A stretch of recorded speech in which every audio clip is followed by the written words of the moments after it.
le temps n'existe pas. Essayez de rester le plus possible dans l'ici et maintenant. Ne vous réfugiez pas ni dans le passé, ni dans la projection du lendemain. S'il faut que je vous le répète 50 fois, je vais le faire. Il n'y a pas de souci. Restez le plus possible dans l'ici et maintenant. C'est ça l'ancrage. Inutile de faire 50 heures de méditation si tu t'ancres pas. L'ancrage, c'est vraiment, voilà, être là, ici et maintenant. Ressentir. Qu'est-ce que je ressens? Est-ce que je vais bien? Qu'est-ce qui se passe en moi? Est-ce que j'ai mal quelque part? Vous voyez, ce sont des choses comme ça qui nous aident à mieux nous aider à naviguer dans ce monde, dans cette dimension. Parce qu'il y a plusieurs dimensions qui se sont superposées.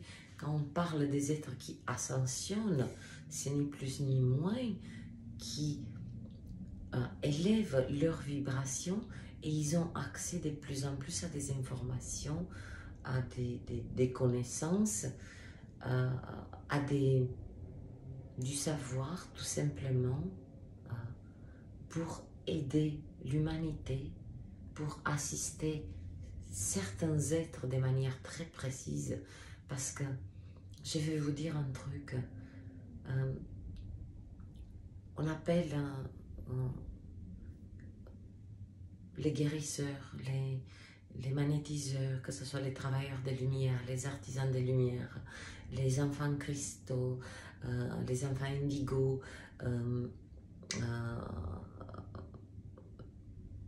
peu importe, on s'en fout du nom qu'on compose.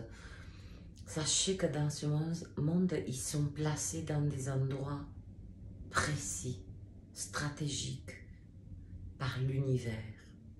Ils ne vont pas jamais concentrer, l'univers ne va pas concentrer le même nombre des êtres qui se sont portés volontaires, qui sont venus sur cette terre de manière volontaire pour assister l'humanité, pour assister des êtres qui vont être placés sur notre chemin de manière précise et qu'on va aider à traverser parce qu'on peut le faire, parce qu'on vient par dans ce monde, comprenez bien, on vient par des portails énergétiques différents.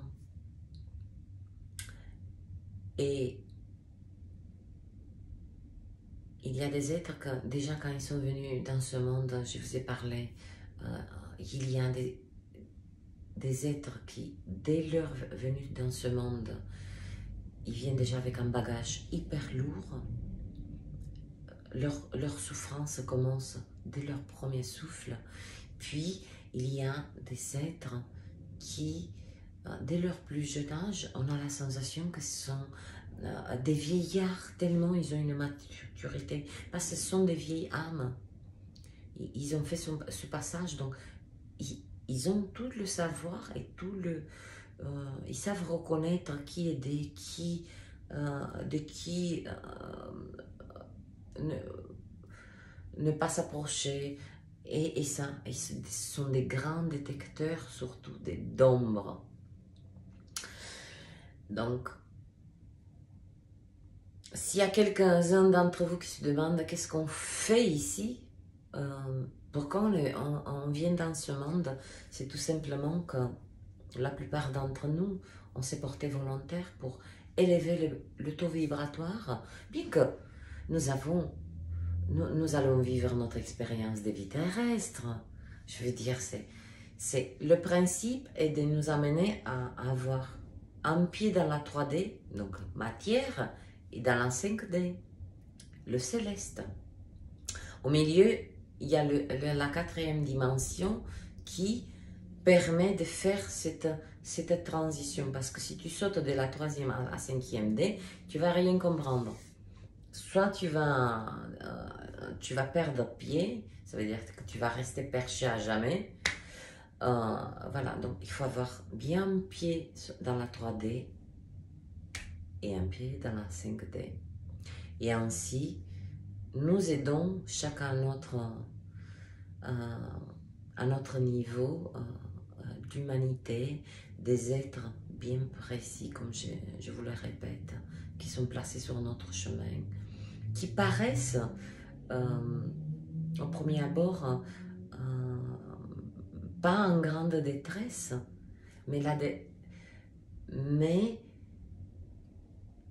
à notre contact, on va déclencher en eux leur propre processus de vouloir faire leur part. Vous comprenez? Allez chercher cette histoire, l'histoire du colibri. Et je vais finir sur ça parce qu'à la fin, le petit colibri dit la seule chose. La seule chose. Pourquoi je dis ça? La seule chose. Non, il dit une phrase assez simple. Au moins, j'ai fait ma part.